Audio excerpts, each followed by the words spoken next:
En ces jours-là, ceux qui escortaient Paul le conduisirent jusqu'à Athènes. Puis ils s'en retournèrent, porteurs de messages, avec l'ordre pour Silas et Timothée de rejoindre Paul le plus tôt possible. Alors, Paul, debout au milieu de l'aéropage, fit ce discours. Athéniens, je peux observer que vous êtes, en toutes choses, des hommes particulièrement religieux. En effet, en me promenant et en observant vos monuments sacrés, j'ai même trouvé un autel avec cette inscription: Ô Dieu inconnu. Or, ce que vous vénérez sans le connaître, voilà ce que moi, je viens vous annoncer.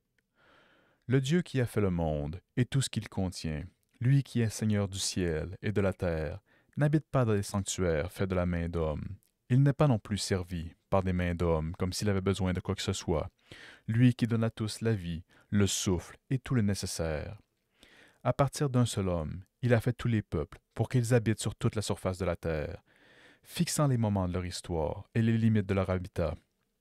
Dieu les a faits pour qu'ils le cherchent et, si possible, l'atteignent et le trouvent, lui qui, en fait, n'est pas loin de chacun de nous. Car c'est en lui que nous avons la vie, le mouvement et l'être. Ainsi l'ont également dit certains de vos poètes. Nous sommes de sa descendance. Si donc nous sommes de la descendance de Dieu, nous ne devons pas penser que la divinité est pareille à une statue d'or, d'argent ou de pierre, sculptée par l'art et l'imagination de l'homme.